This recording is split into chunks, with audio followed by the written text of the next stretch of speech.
স্বামী সোহাগী হও, মন খারাপ করো না আমার কথায়। অরুণ খুব হাজব্যান্ড ম্যাটেরিয়াল, তোমার আদরের মাথায় তুলে রাখবে, মিলিয়ে নিও। আমি খুবই বাজে মা, আমি নিজেও আমি নিজেও স্বীকার করি। তবে আমি বরুণকে ভালোবাসি, তোমার হাজবেন্ডের সাথে আমার ছেলেকে। আমি তো ভালো মানা, তুমি ওর ভালো আম্মু হয়ে ওঠো। দোয়া করি অনেক অনেক সুখী হও। পাতা সন্দেহর নজরে তাকিয়ে আছে। পাশা পাল্টিয়ে দিল কেন? সে তো কোমর বেঁধে নেমেছে। তার রিসিপশনে এসে বাগড়া দেয়। কিছু সময় থেমে বর্ষা আবার বলে, রাগ হচ্ছে আমার উপর, তাই না? হওয়াটাই স্বাভাবিক। তোমাদের ইম্পর্ট্যান্ট একটা দিনে ঝামেলা সৃষ্টি করলাম, সরি। আসলে তোমাকে দেখার খুব ইচ্ছে ছিল, দেখলাম। আমাকে নিয়ে সংশয় রেখো না মনে, আমি তোমাদের সংসার থেকে অনেক দূরে। তবে মাঝে মাঝে বরুণকে দেখতে আসবো। ভালো থেকো, আসছি। ভোরের মিষ্টি আম্মু মিষ্টি ভোরকে মন থেকে ভালোবাসে। বলেই চলে যায়। পাতার কাছ থেকে না রিসিপশনের প্রবেশদ্বার দিয়ে বাইরে চলে যায়। পাতা অবাক লোচনে চায়। কি হয়ে গেল, কি বলে গেল? যাকগে, তার কি? পাতা, you should be focus on your শালার জামাই, দ্যাটস ইট। দেখলি তো, একেবারে ভাগিয়ে দিল। এই মেয়ে দেখতে সাদাসিধে হলে কি হবে, গভীর জলের মাছ। তোর দিন ফুরিয়ে আসছে রুবি। মায়ের কথায় রুবি খানিকটা বিরক্ত হয়। কিছু না শুনে বুঝে শু- এমনি একটা বললে তো হবে না। তারা পাতার থেকে খানিকটা দূরে দাঁড়িয়ে তাদেরকে লক্ষ্য করছিল। শুধু তারা না, সকলেই, প্রাক্তন ও বর্তমান মুখোমুখি এরকম এন্টারটেনমেন্টকেই বা মিস করতে চায়। বর্ষা ও পাতার কথাবার্তা কানে না আসলেও তাদের সর্বোচ্চ ধ্যান ওদিকে ছিল। রুবি মায়ের কথার প্রেক্ষিতে বলে, মা, বাদ দাও না এসব কথা। পাতা মেয়েটাকে শান্তশিষ্টই মনে হয়, না হলে আমার কি, অরুণ ভাইয়ার সংসার করবে, আমি না। রুবির ভাবি হেসে রুবির কাঁধে হাত রেখে গলার স্বর নামিয়ে বলে, একই বাড়ি, একই রান্নাঘর, সব কিছুই একসাথে। তোর সংসার কি আলাদা নাকি? তোমার বড় যা ভালো হলে তো ভালোই, আর শেয়ানা হলে তো তুমি গেলে ননদিনী। তোমায় আঙুলের ইশারায় নাচাবে, বুঝতেও পারবে না। আজকাল আপন ভাইদের মধ্যেই পারে না, কলহ, মারামারি কলহ লেগেই থাকে। সেখানে অরুণ ভাইয়া তো সৎ, তোমার শ্বশুরও বেঁচে নেই। এক সংসারে কলহ লাগতে কতক্ষণ?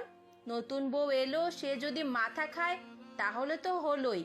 মেয়ে মানুষ কঠোর সন্ন্যাসে ব্রতচারীদের ব্রত ভেঙে দিতে পারে এক চুটকিতে। আরিয়ানকে একটু বুঝিয়ে বলো। রুবি খানিকটা ভাবনায় পড়ে যায়। কথাগুলো বাস্তবিক দিয়ে যথার্থই মনে হচ্ছে। অরুণ ভাইয়াকে চেনে, ভালো মানুষ, কিন্তু পাতা ভাবি, তাকে তো সে চেনে না। ভাবির কথাগুলোই কি ঠিক বর্তাবে? রুবির মা রুবির ভাবনাগুলোকে আরেকটু রঙিন করতে রং মিশিয়ে বলে, শুনো, অরুণটাও কিন্তু কম শেয়ানা না। তোর শ্বশুর সব প্রপার্টির ভাগ করে দিয়েছে। আরিয়ানের 30, অরুণের 30, তোর শাশুড়ি ও ননদের 20% করে। অফিসের ভাগ কিন্তু করে যায়নি। আর এখন অফিস কার দখলে? কত বড় ব্যবসা, মোটা অঙ্কের আয় তো সেখানে। সংসারে কত দেয় দেখ, হয়তো এখানে ওখানে ফ্ল্যাট প্রপার্টি কিনে জমা করছে। আরিয়ান কি পায় সেখানে থেকে? কচু পায়, আর ভবিষ্যতেও তাই পাবে। ওকালতি করে কি করবে ভবিষ্যতে?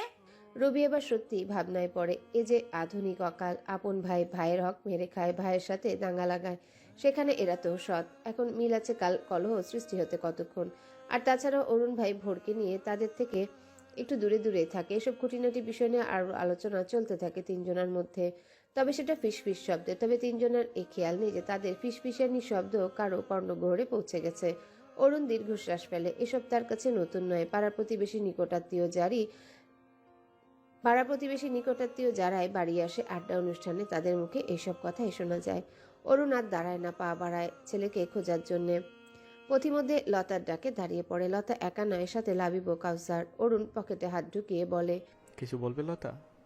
আসলে ভোরকে খুঁজছিলাম। লতা অরুণের থেকে যথারীতি দূরত্বে দাঁড়িয়ে মাথায় উঁচু করে স্পষ্টতেই বলে, কিছু জরুরি কথা আছে। আর ভোর, আপনার অফিসের লোক পারবো না, কি যেন নাম, তাদের কাছে আছে। লতার কথায় অরুণের কপালে ভাঁজ পড়ে। এ কি বলবে আবার? ও, কি বলবে বলো। লতা নির্দ্বিধায় বলতে শুরু করে, আমি ভনিতা ভুজুং ভাজুং পছন্দ করি না, স্ট্রংলি কথা বলতে পছন্দ করি। কাল আপনার আর পাতার প্রথম রাত ছিল। ফার্স্ট নাইট নিয়ে সকলের মনে একটা ফ্যান্টাসি থাকে। পাতারও ছিল, ওর স্বামী সংসার নিয়ে অনেক স্বপ্ন বুনতো, এমনকি আমাদেরও বলতো, জড়তা করতো না। আপনি আপনাদের বিয়েটা হয়তো বা অতটাও স্বাভাবিক নয়, কিন্তু প্রস্তাবটা কিন্তু আপনিই দিয়েছিলেন। পাতা মেনে নিল, তাহলে অস্বাভাবিক কিছু আসবে কিভাবে? কাল রাত আপনার আর পাতার ছিল, দুজনের একাকিত্ব গল্প করেই কাটাতে পারতেন, নিজেদের মধ্যে কথা বলে সম্পর্কটাকে একটু এগিয়ে নিতে পারতেন, কিন্তু আপনি দেয়ালে স্বরূপ ভোরকে মাঝখানে আনলেন। আমার কথায় কিছু মনে করবেন না, ভোর এখানে থার্ড পারসন নয়, বরং আপনার দুজনের সেতু বন্ধন হবে হয়তোবা, বাট কাল রাতটা আপনাদের দুজনের ছিল। লতা বলতেই থাকে, কিন্তু তার কথা শোনার জন্য অরুণ দাঁড়ায় না, গটগট করে চলে যায়। এদিকে ওদিকে তাকিয়ে পাতাকে খুঁজতে থাকে, পেয়েও যায়। তার বন্ধুদের ওয়াইফদের সাথে কথা বলছে। অরুণ তোয়াক্কা না করে পাতার হাত ধরে এক প্রকার টেনে নিয়ে আসে। বন্ধুর বইয়েরা টিপ্পনি কাটে, অরুণ কানে নেয় না। পাতার শাড়ি সামলিয়ে হাঁটতে বেগ পোহাতে হয়। কুচি বাম হাত দিয়ে ধরে কোনো মতে পা চালায়। কি হচ্ছেটা কি ভোরের বাবা? আমি গরু নাকি যে টেনে নিয়ে যাচ্ছেন? বললেই তো সাথে যেতাম। হয়েছে নাকি? অরুণ একেবারে কোনায় নিরিবিলি জায়গায় গিয়ে থামে। পাতার দিকে ক্ষুব্ধ দৃষ্টিতে তাকিয়ে গম্ভীর গলায় শুধায়, কাল রাতে আমি ভোরকে আমাদের সাথে রাখার জন্য আপনার থেকে পারমিশন নিয়েছিলাম কি না? পাতা মনে করার চেষ্টা করে কখন পারমিশন নিয়েছিল। শুধু বলেছিল, ভোর আমাদের সাথেই থাকবে, আপনার কোনো সমস্যা? পারমিশন তো চাইনি। তবুও পাতা মাথাতে নেড়ে হ্যাঁ বোঝায়। অরুণ এক হাতে পাতার কাজ ঝাঁকিয়ে কণ্ঠ খাদে নামিয়ে ধমকে সুরে বলে, ভোর কাল রাতে আমাদের সাথেই ছিল, সেটা বোনের কাছে বলে নালিশ জানার কিসে প্রয়োজন পড়লো? আমার অপমানিত হতে হলো কেন? কাল যা হয়েছে সেটা আমাদের পার্সোনাল বিষয় ছিল, অন্য কেউ কেন জানবে? আপনার প্রবলেম হলে আমাকে বলতে পারেন তখন। ভোরকে আমাদের মধ্যে দেওয়াল হিসেবে রাখছিলাম কাল। Speak out. ধমকে পাতার অন্তরাত্মা কেঁপে ওঠে। আপু ওনাকে অপমান করেছে, সে তো নালিশ জানায়নি। আপু জিজ্ঞাসা করেছিল ভোর তাদের সাথে ছিল কিনা, সে শুধু মাথা ঝাঁকিয়ে সম্মতি জানিয়েছে। এই আপুটাও না। পাতা ঢোক গিলে অস্পষ্ট সুরে আপু বলে। অরুণ পাতাকে ছেড়ে দেয়, খানিক দূরে দাঁড়িয়ে বলে, আমি আগেই বলেছিলাম, আমার কাছে পার্থিব জীবনে আমার ছেলে সবার আগে, তারপর বাকি সবাই। তাকে ছাড়া এই অরুণ সরকার শ্বাস পর্যন্ত নিতে পারে না। ও হৃৎপিণ্ডের স্পন্দনের জন্যই আমার হৃদয় স্পন্দিত হয়। আমার ভোর আমার কলিজা। আপনার বোনকে বলে দিবেন। হইচই হুল্লোড় মুখর পরিবেশ এখন শান্ত পরিবেশে বদলে গেছে। গাছে গাছে বিদ্যমান নিশাচর ভবঘুরে বিহঙ্গের দল যেন জানে প্রাণ ফিরে পেয়েছে। মা বাবুই তার বাচ্চাগুলো নিয়ে সংশয়ে জেগে আছে, তবে বাচ্চার দল নিশ্চিত মনে মায়ের ডানার ছায়ায় মুড়ে। আভারে নিজ ঘরে নিজ বিছানায় হাত পা ছড়ে ঘুমিয়ে আছে। ঘুমিয়ে আছে বলতে শুধু নেত্রযুগল বন্ধ করে ঘুমের অভিনয় করার প্রয়াসে। বন্ধ নেত্রযুগল পিটপিট করা তার মোক্ষম প্রমাণ। মিনু তার পায়ের কাছে বসে পাগুলো টিপে দিচ্ছে আস্তে আস্তে, মাঝে মাঝে ডাকছেও, কিন্তু আবারই মটকা মেরে শুয়ে দাঁত কটমট করছে, জবাব দিচ্ছে না। মিনু বেশ কয়েকবার ডাক দিয়েও সাড়া না পেয়ে বিরক্ত হয়।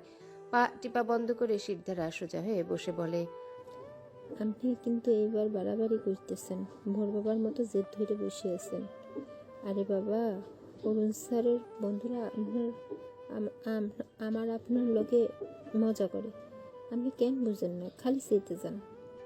এবার কাজ হয়। আবারই উঠে বসে, পা দুটো টেনে নেয় নিজের কাছে, দাঁত কপাটি কটমট করে বলে, আমি তো বাড়াবাড়ি করি, ওই পোলারা কম কম করে। আমি ফুল দিলাম, বইরা কালে এসব খোপায় দিলে লোকে কি কইবে? আর এই ছোকরাগুলো দিল তখন বইরা ছিলে না? 20 বছরের চুরি ছিল, আবার খোপায় গুইজে দিল, সে কি লজ্জা! বাহ, কি রোমান্টিক দৃশ্য! মিনু মুখ টিপে হাসে। এই লোক তো ভোরের থেকে বেশি ছেলে মানুষই করে। সে হাই তুলে বলে, আপনার জলে আভারি যেন জ্বলন্ত চোখে যায়। মিনু তার চাহনিকে থোড়ায় ভয় করে। সে বালিশ ঠিক করে শুয়ে পড়ে, আভারিকেও টেনে শুয়ে দেয়। স্বামীর মাথায় হাত বুলিয়ে হেসে বলে, আপনি একটা পাগল। আভারির অভিমান অভিযোগ গলে পড়ে যায়, মুখশ্রী জুড়ে হাসি রেখা ফুটে ওঠে। আমি পাগলের বউ পাগলি, বুঝলে? হুঁ বলে মিনু হাসে। হাসতে হাসতে খেয়ালে ডুবে অন্যমনস্ক হয়ে যায়। স্যারের নতুন বউ পাতা মেয়েটা ভালোই, তাই না? ভোর বাবার কত আদর করে। ভোর বাবার এখন এই মেনু খালার দরকারই পড়ে না, তাই না? আভারির হাসির মুখেও বিষাদ নামে। ছোট্ট ছেলেটা তাদের নিঃসন্তান দম্পতির সন্তানের অনুভূতি কিছুটা হলেও অনুভব করিয়েছে। ছোট্ট ভোর স্কুলে যাওয়া শুরু করার পর অরুণের সাথে অফিসে যেত না। স্কুল থেকে ফিরে তাদের সাথেই থাকতো বেশিরভাগ সময়। ছোটখাটো আবদারে ঝুলি নিয়ে আসতো মিনুর কাছে। মিনু খালা নুডলস বানিয়ে দাও, নুডলস খাইয়ে দাও, ভারী কাকুকে বলে চুপি চুপি আইসক্রিম আনিয়ে দাও, আমার সাথে ক্রিকেট ফুটবল খেলো, রাজকন্যার গল্প শোনাও, মাথায় হাত বলে ঘুম পাড়িয়ে দাও। আরো কত শত আবদার। নতুন আম্মু আসার আর কি সেসব আবদার নিয়ে আসবে তাদের দুয়ারে, কি জানি। সে মিনুকে জড়িয়ে বলে, তোমার ভোর বাবার আম্মুর জায়গায়, মিনু খালার জায়গায়। কেন দরকার পড়বে না তোমার? দেখো সকাল হলে ছুটে এসে বলবে, মিনু খালা আমাকে আলুর পরোটা বানিয়ে দাও সবার আগে। শুধু আমাকে দিবে, অন্য কাউকে দিলে তোমার সাথে কথা নেই, বুঝলে? মিনু হেসে ওঠে আভারির বলার ভঙ্গিমা দেখে। আভারি তার মাথায় হাত বুলিয়ে দেয়। মিনু ঘুমাও মিনু। আভারির বুকে মাথা রেখে শান্ত মলিন কণ্ঠে শুধায়, আল্লাহ আমার ঘরে কেন এমন একটা ট্রান্সপোর্টার দিল না বলেন তো? অরুণ সরকার বিছানায় শুয়েছিল চিত হয়ে, আর ভোর নরম বিছানা ছেড়ে শক্ত বিছানায় বালিশবিহীন শুয়ে আছে। সেই শক্ত বিছানা তার বাবা, আর বালিশ বাবার বুক। এর থেকে শান্তিময় আরামদায়ক বিছানা বালিশ কখনো হয়?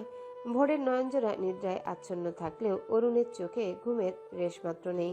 সে তো থমথমে মুখে ঘূর্ণায়মান তার ঘরের ঘূর্ণিঝড়ের গতিবিধি পর্যবেক্ষণ করতেই ব্যস্ত।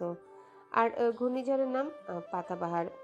এক পাতাবাহার থমথমে মুখে কাপড় চোপড় এলোমেলো ঘর গোছাচ্ছেন, আরেক পাতাবাহার চার হাত পায়ে তার সখীর পিছু পিছু সাহায্য করার চেষ্টায়।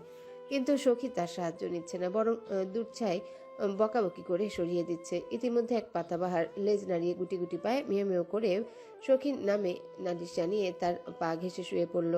অরুণ হামি তুলে পাতাকে উদ্দেশ্য করে বলে, ঘুম পাচ্ছে আমার। মানা করেছে কে? তেরা তীক্ষ্ণ জবাব যেন ঠোঁটের আগায় ছিল, বলার সাথে সাথেই উত্তর। অরুণ গলা খাকারি দিয়ে থমথমে গলায় বলে, লাইট জ্বলে ঘুম আসে না আমার। পাতা শব্দ করে আলমারি লাগায়, যার দ্বারা বোঝাই যাচ্ছে মহারানী রেগে বোম। অরুণ পাতার আপাদমস্তক দেখে। এইটুকুনি মেয়ে সালোয়ার টপসে আরো কম বয়সী লাগছে, ফু দিলেই উড়ে যাবে সে। অরুণ সরকারের সামনে রাগ দেখায়, এক চটকানা পড়লে রাগ বাপ বাপ করে পালাবে। পাতা আলমারি বন্ধ করে ওয়াশরুম থেকে ঘুরে আসে, তারপর বিছানা থেকে একটা বালিশ ও কমফোর্টারটা টেনে নিয়ে সোফায় বসে। অরুণের কপালে ভাঁজ পড়ে, ধমকের সুরে বলে,